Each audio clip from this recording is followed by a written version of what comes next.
হঠাৎ ডাঙৰ খবৰ বিজেপিত গৰা গহনীয়া অৱস্থা বিজেপিৰ বিধায়কসকলে পানীৰ ঢৌৰ নিচিনা আহি আছে কংগ্ৰেছলৈ সোঁত বৈছে কংগ্ৰেছলৈকে যোগদান কৰিবলৈ সকলোকে নমস্কাৰ জনাই মোৰ নতুন ভিডিঅ'লৈ আপোনালোকক স্বাগতম জনালোঁ আশা কৰোঁ আপোনালোক সকলোৱে ভালে আছে কংগ্ৰেছ জিন্দাবাদ আৰু বিজেপি গো বেক এতিয়া বিজেপি যাব আৰু বেছি টাইম নাই বেছি সময় নাই বিজেপিৰ প্ৰাক্তন বিধায়কসকল এতিয়া সোঁত বৈছে কংগ্ৰেছলৈকে আহি আছে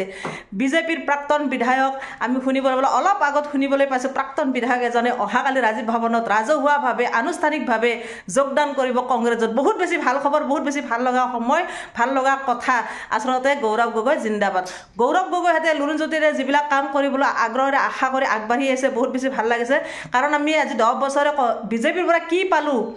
আৰু কি এতিয়া হেৰুৱাব লগা হৈছে আমি সকলোৱে জানো অসমবাসী বুজি পাইছে বিজেপি চৰকাৰখনে পৰিৱৰ্তন কেনেধৰণে আনিছে আৰু সেইকাৰণে এতিয়া অসমবাসীয়ে বিজেপি চৰকাৰক উত্তৰ দিবলৈ সাজু হৈছে আৰু এতিয়া উত্তৰ দিব আৰু আমি দেখি আছোঁ যে এইকেইদিন প্ৰচাৰ যেনেকুৱা ধৰণে চলি আছে গৌৰৱ গগৈ হওক বা লুৰুণজ্যোতিৰে হওক বিপুল জনতা মানুহৰ সমাগম জনসমুদ্ৰ গৈছে যিফালে গৈছে গৌৰৱ গগৈ সিফালে জনসমুদ্ৰ যিফালে গৈছে লুৰুণজ্যোতি সিফালে জনসমুদ্ৰ এতিয়া বিজেপিৰ গৰাখহনীয়া অৱস্থা বিজেপিৰ বিধায়কসকলে ভাবিছে চাগে এতিয়া আমি কি কৰিম ক'ত যাম আৰু সেয়েহে বিজেপিৰ বিধায়ক কিছুমানে বহুত কথা চিন্তা কৰি কংগ্ৰেছলৈ আহিবলৈ ধৰিছে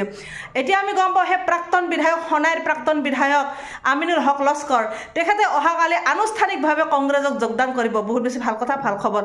তেওঁ এটা কথা কৈছে যে ADF আৰু বিজেপিৰ যিটো সম্পৰ্ক ঘিন লগা এটা সম্পৰ্ক বোলে গতিকে ঘিন লগা সম্পৰ্ক বা ধৰ্মৰ ওপৰত যিটো ধৰ্ম বিভাজন কৰি যিটো মানে তেওঁলোকে ৰাজনীতি কৰি থাকে তাৰে লগত তেওঁৰ লগত থাকিবলৈ মন নাই সেয়েহে এতিয়া কংগ্ৰেছলৈকে আহিছে যে মানুহৰ মাজত তেওঁ থাকিব বিচাৰে সেই ধৰ্মৰ বিভাজনৰ মাজত থাকিবলৈ নিবিচাৰে গতিকে মইনো কি ক'ম আপোনালোকে নিজে শুনক নিজ কাণে সেই প্ৰাক্তন বিধায়ক সনাই প্ৰাক্তন বিধায়ক আমিনুল হক লস্কৰে কি কৈছে আপোনালোকে নিজে শুনক লগত আমাৰ সম্পৰ্ক 2001 পৰা 2001 আমি এজিপি বিজেপিৰ এলায়েন্স কেণ্ডিডেট আছিলোঁ তাৰপিছত যদিও আমি এজিপি কৰিছিলোঁ এজিপি বিজেপি এলায়েন্স কেণ্ডিডেট আছিলোঁ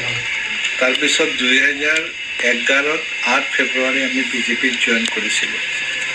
আৰু বিজেপিৰ তেতিয়া 2001 যিটো আইডিঅলজি আৰু আজিৰ আইডিঅলজি অলপ চেঞ্জ হৈ গৈছে আগতে আমি কৈছিলোঁ যে AIDF এটা কমিউনেল ফ'ৰ্চ যেটো অকল ধৰ্মীয় ৰাজনীতি কৰে তাৰ লগত আমাৰ কোনো সম্পৰ্ক নাই আমি সম্পৰ্ক নাৰাখোঁ আজি দেখা গৈছে যে AIDFৰ MLA বিলাকে আমাৰ যিবিলাক বিজেপিৰ সাংসদ কেণ্ডিডেট তাৰ একেই গাড়ীত চলি আছে সাংসদে ড্ৰাইভ কৰি আছে AIDFৰ MLA লগত বহি আছে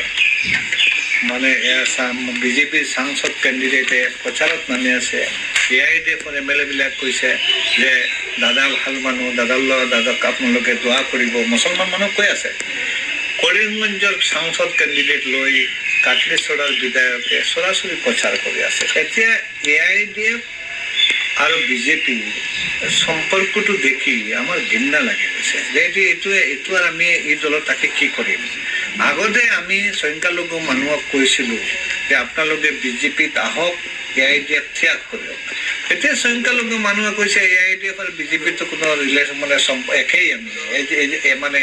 A আৰু B আমি মিলি গৈছোঁ ইয়াৰ কাৰণে দেখিলোঁ যে এই যে আইডিঅলজিটো পৰিৱৰ্তন হৈছে এই আইডিঅলজিটো আমি নাথাকোঁ আৰু স্পেচিয়েলি য'ত অকল ধৰ্মীয় ৰাজনীতি বিজেপিও কৰি আছে আৰু AIDFও কৰি আছে তাতে ধৰ্মীয় ৰাজনীতি আমি বিশ্বাস নকৰোঁ আমি মানুহৰ ৰাজনীতি কৰিব বিচাৰোঁ আমি ধৰ্মৰ ৰাজনীতি নকৰোঁ বিজেপিত আগতে আপোনালোকে দেখিছে মুখতাৰ আব্বাছ নাকভিৰ মন্ত্ৰী আছিলে শাহনৱাজ হুছেইনৰ মন্ত্ৰী আছিলে আপোনাৰ সিকন্দৰ বক্ত আছিলে আপোনাৰ নাজমা হেপতুল্লাহ আছিলে আজিৰ বিজেপি আপোনালোকে চাব এজনো নাই নট এ সিংগল মুছলিম মানুহ না মন্ত্ৰী আছে না MLA আছে না কোনোবা সাংসদ আছে না বিধায়ক আছে এজনো নাই আজি অটল বিহাৰী বাজপেয়ীৰ সময়ত যদিও মানুহে কৈ আছে আপোনালোকে মিডিয়া কৈ আছে যে বিজেপিয়ে ধৰ্ম ৰাজনীতি কৰে নাই তেতিয়া আমি দেখা নাই বিজেপি ভাৰতীয় জনতা পাৰ্টি আছিলে তেতিয়া আপোনাৰ আগতে যেতিয়া আপোনাৰ নীতিন গাডকাৰী প্ৰেচিডেণ্ট আছিলে তেতিয়াও দেখিছোঁ আমি বিজেপিৰ ধৰ্ম ৰাজনীতি ইমান নাছিলে আজি দেখিছোঁ যে বিজেপি অকল ধৰ্ম ৰাজনীতি কৰি আছে AIDFৰ নিচিনা